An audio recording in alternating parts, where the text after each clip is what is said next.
नमस्कार विद्यार्थी मित्रांनो, MPSC ट्रिक्स या यूट्यूब चॅनलवर तुमचं स्वागत. मी अजय कुमार गोसावी. आज आपण संयुक्त गट ब आणि गट क पूर्व परीक्षा ज्या होणार आहेत नोव्हेंबरमध्ये, तर त्या परीक्षेसाठी उपयुक्त असलेले प्रश्न आपण सिरीज एक मोठी सुरू करतो. या सिरीजमध्ये आपण ते कव्हर करणार आहोत.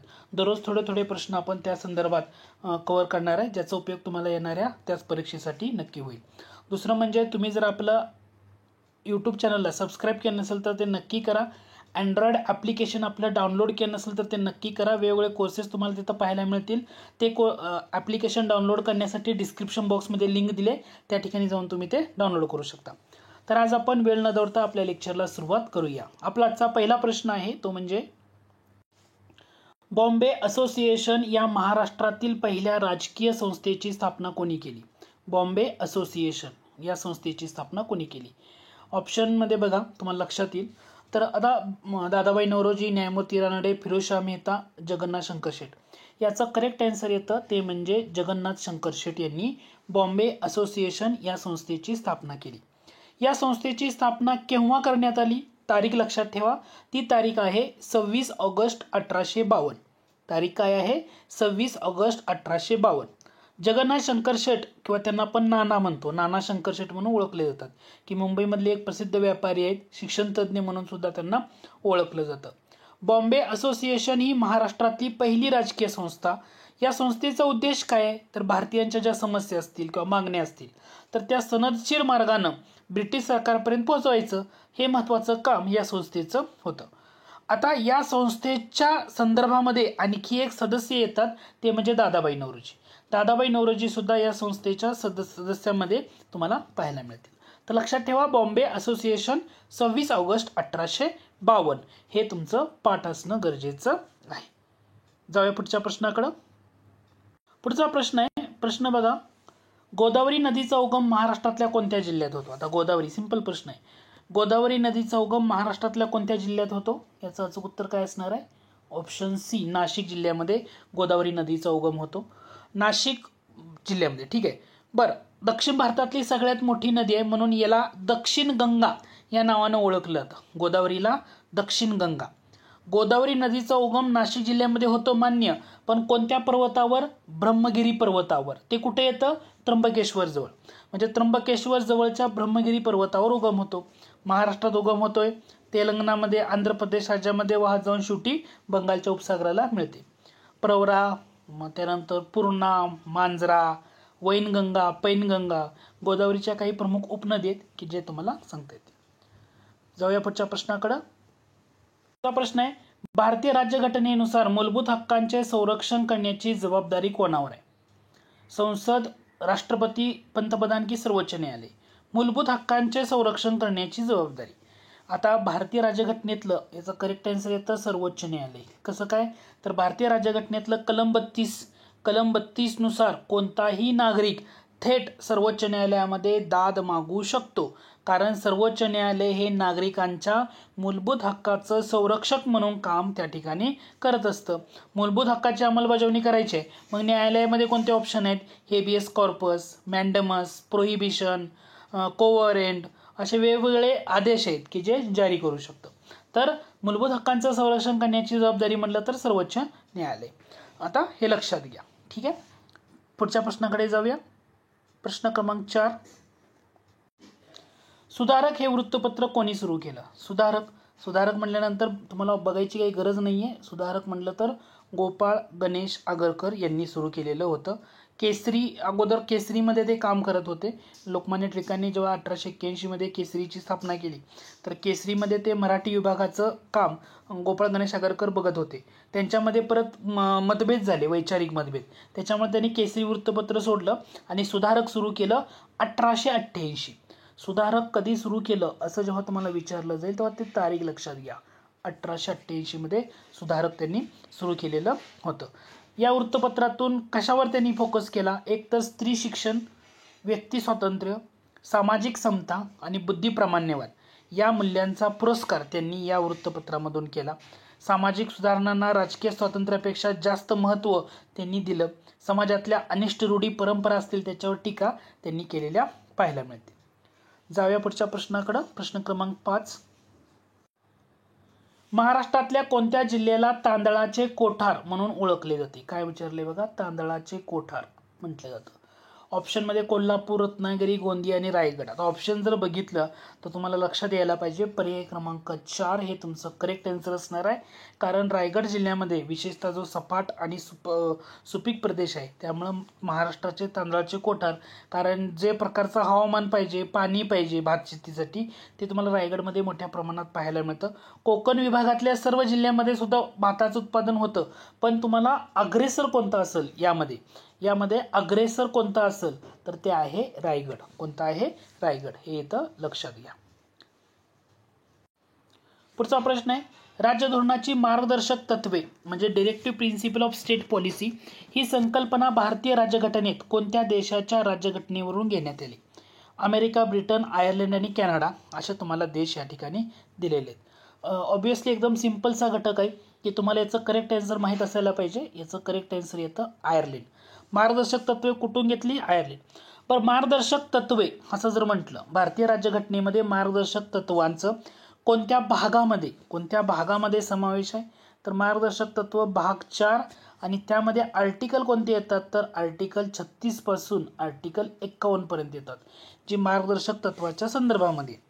बरं, तुम्हाला असा प्रश्न विचारला, मार्गदर्शक तत्वानं देशामध्ये कोणत्या प्रकारची लोकशाही प्रस्थापित करण्यासाठी मार्गदर्शन करतात? तर मार्गदर्शक तत्वे हे जे आहेत ना, कोणत्या प्रकारची लोकशाही असणार आहे लक्षात घ्या.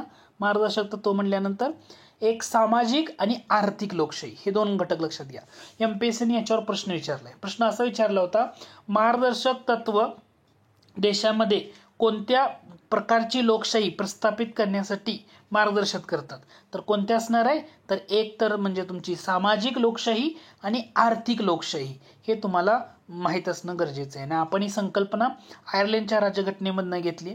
आता ही तत्व न्यायालयाद्वारे अंमलबजावणी करता येतात का? नाही. योग्य नसली तरी, नॉन जस्टिसेबल आहेत ना, तरी आपल्या देशाच्या कारभारामध्ये ती मूलभूत मानली जातात किंवा कायदा करताना या तत्वांना विचार करणं त्या राज्यांचं कर्तव्य आहे असं सांगण्यात आलेलं आहे. जाऊया पुढच्या प्रश्नाकडे. पुढच्या प्रश्नाकडे जाण्या अगोदर तुम्ही जर आपला अँड्रॉइड ॲप डाउनलोड केलं नसेल तर ते नक्की करा. गुगल प्ले स्टोअरवर जाऊन MPSC tricks bye Ajay Kumar या नावाने ॲप सर्च करा. वेगवेगळे कोर्सेस खूप कमी किमतीमध्ये तुम्हाला अवेलेबल आहेत. तुम्ही या ठिकाणी ते कोर्सेस पाहू शकता आणि किंवा डिस्क्रिप्शन बॉक्समध्ये मी लिंक देतोय, त्या लिंकवर जाऊन सुद्धा तुम्ही ते ॲप्लिकेशन डाउनलोड करा. खूप कमी किमतीमध्ये तुम्हाला आपले कोर्सेस अवेलेबल आहेत. तुम्ही त्याचा नक्की लाभ घ्या. चालू घडामोडी कोर्स असू द्या, टेस्ट सिरीजचा असू द्या, खूप कमी किमतीमध्ये आहे. जाऊया पुढच्या प्रश्नाकडे. पुढचा प्रश्न आहे बघा, डॉक्टर बाबासाहेब आंबेडकरांनी महाडचा सत्याग्रह कोणत्या वर्षी केला? तुम्हाला त्याची तारीख विचारली आहे. महाडचा सत्याग्रह कोणत्या वर्षी केला? 25, 27, 1930 आणि 1935 असे ऑप्शन दिलेत. तर तुम्हाला माहीत पाहिजे महाडचा सत्याग्रह 1927चा आहे आणि तारीख जर तुम्हाला पर्टिक्युलरली विचारली तर ती सुद्धा सांगता आली पाहिजे. 20 मार्च आहे. किती आहे? 20 मार्च. ओके, 20 मार्च 1927ला डॉक्टर बाबासाहेब आंबेडकरांनी महाडचा सत्याग्रह केलेला होता. महाड येथील 14 तळ्यावर अस्पृश्य समाजाला सार्वजनिक पाणवठ्यावर पाणी भरण्याचा हक्क मिळवून देण्यासाठी केलेला तो सत्याग्रह होता. हे इथं लक्षात घ्या. पुढचा प्रश्न आहे, महाराष्ट्राच्या पठारी प्रदेशात प्रामुख्याने कोणती मृदा आढळते? तुम्हाला विचारले महाराष्ट्राच्या पठारी प्रदेशात कोणती मृदा आढळते? गाळाची, जांभी, रेगूर की तांबडी मृदा? सिंपलचा प्रश्न आहे. महाराष्ट्रामध्ये बहुतांश पठारी प्रदेश की ज्याला आपण काय म्हणतो, दख्खनचं पठार म्हणतो, आणि ही कोणत्या खडकापासून बनली आहे? बेसॉल्टच्या खडकापासून. आणि बेसॉल्ट खडकाचा जो विदारणं होतं त्याच्यातून कोणती मृदा तयार होते? तर ती मृदा आहे रेगूर मृदा असं आपण म्हणतो. रेगूर मृदेलाच काळी कापसाची मृदा असं म्हणतात. काय म्हणतात? काळी कापसाची मृदा किंवा ब्लॅक कॉटन सॉइल असं म्हटलं जातं. का असं म्हटलं जातं? या मृदेचं वैशिष्ट्य काय आहे? ही मृदा ना ओलावा टिकवून धरण्यासाठी ओळखली जाते. त्याच्यामुळे काय होतं, जे पिकं आहेत म्हणजे जसं कापूस असेल, ऊस असेल, ज्वारी असेल किंवा अनेक कडधान्याची पिकं आहेत त्याच्यासाठी ही उपयुक्त आहे. म्हणून रेगूर मृदा महत्त्वाची ठरते. ठीक आहे, जाऊया पुढच्या प्रश्नाकडे. पुढचा प्रश्न आहे, जेव्हा संसदेचं अधिवेशन चालू नसतं तेव्हा अध्यादेश जारी करण्याचा अधिकार कोणाला आहे? संसदेचं अधिवेशन चालू नसेल तर अध्यादेश जारी करण्याचा अधिकार कोणाला आहे? तर याचं करेक्ट आन्सर येतं पर्याय क्रमांक 2, राष्ट्रपतींना अधिकार असतो. बरं, मी असा प्रश्न विचारला, भारतीय राज्यघटनेच्या कोणत्या कलमानुसार जेव्हा संसदेची दोन्ही सभागृह म्हणजे लोकसभा असू द्या राज्यसभा अधिवेशन नसणार आहे तेव्हा देशासाठी एखादा कायदा करणं गरजेचं आहे, तेव्हा राष्ट्रपती अध्यादेश जारी करतात. तर हे अध्यादेश जारी करण्याचा अधिकार राष्ट्रपतींना भारतीय राज्यघटनेतील कोणत्या कलमानुसार आहे? ते कलम तुम्हाला सांगता आलं पाहिजे. ते आर्टिकल कोणतं आहे? तर आर्टिकल कोणतं आहे? 123 हे आर्टिकल आहे. ओके, 123 हे आर्टिकल आहे. बरं, ह्या अध्यादेश जो काढला जातो याला कायदे इतकं महत्त्व असतं का किंवा सामर्थ्य असतं का? जेव्हा अध्यादेश काढला जातो तेव्हा त्याला कायदे इतकं समर्थ किंवा महत्त्व असतं.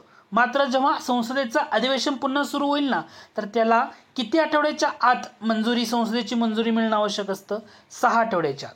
जर 6 आठवड्याच्या आत संसदेची मंजुरी मिळाली नाही तर तो अध्यादेश आपोआप रद्द होतो. ओके, हे इथं तुम्ही लक्षात घ्या. जाऊया पुढच्या प्रश्नाकडं. प्रश्न आहे, भारत सेवक समाजाची स्थापना कोणी केली? म्हणजे servants of India society. Okay, servants of India सोसायटीची स्थापना कोणी केली? परीक्षेसाठी खूप महत्त्वाचा हा घटक आहे. जे त्यांना महात्मा गांधीजींचे राजकीय गुरु सुद्धा मानले जातं ते म्हणजे गोपाळ कृष्ण गोखले. गोपाळ कृष्ण गोखले यांनी भारत सेवक समाजाची स्थापना केली. कधी केली? 1905 मध्ये. कुठं केली? पुण्यामध्ये केली. हे लक्षात ठेवा. 1905 हे वर्ष गोपाळकृष्ण गोखले यांच्या कारकिर्दीतलं महत्त्वाचं, कारण 1905चं काँग्रेसचं जे बनारस अधिवेशन झालं या अधिवेशनाचे अध्यक्ष सुद्धा गोपाळकृष्ण गोखले होते. मग भारत सेवक समाज स्थापना केली, मग याचा उद्देश काय आहे? ही संस्था कशासाठी स्थापन केली?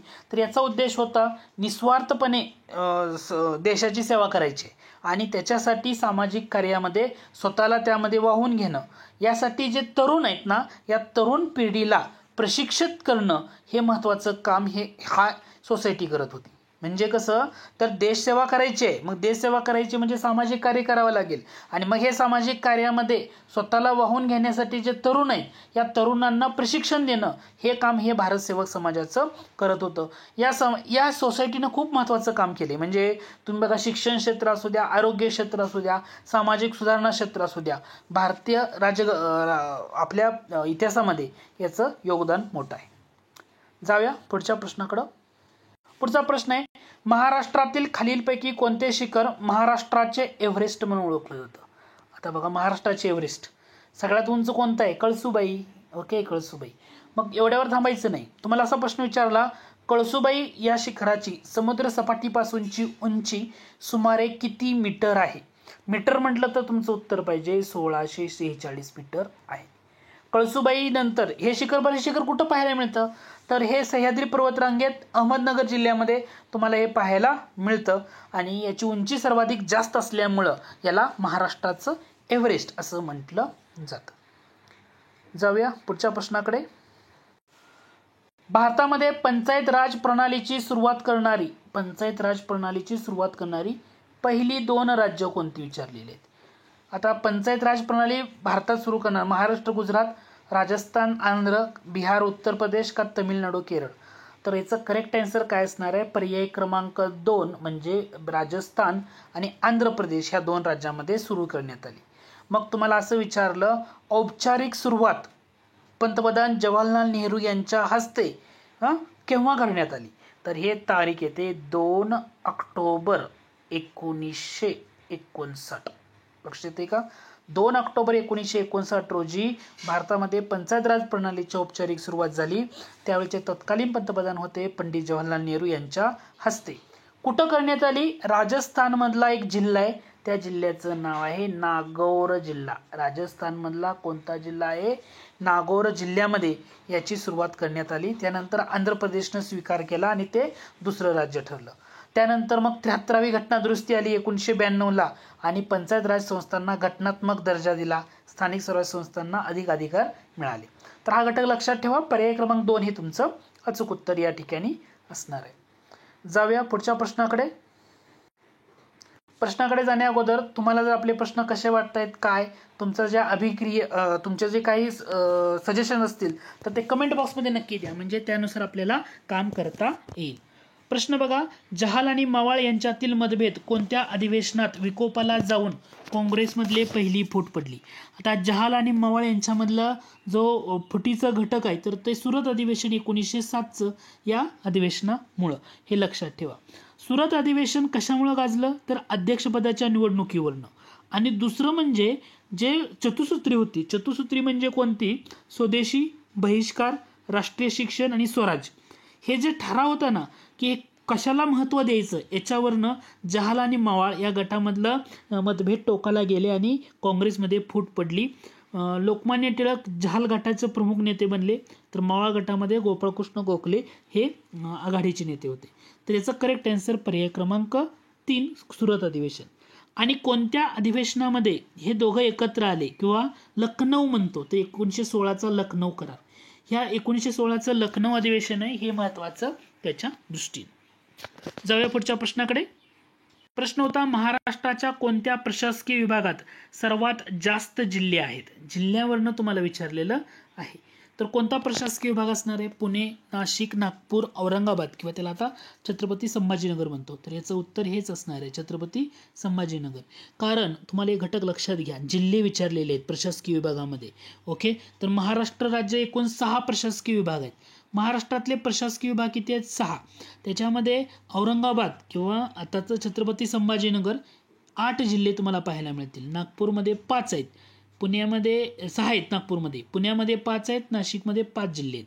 नाशिक प्रशासकीय विभागामध्ये.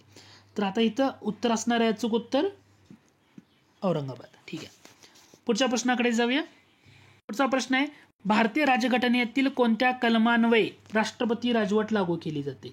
ते सिंपलच आहे, 356 कलम आहे, राष्ट्रपती राजवट लागू केली जाते. पुढच्या प्रश्नाकडे जाऊया.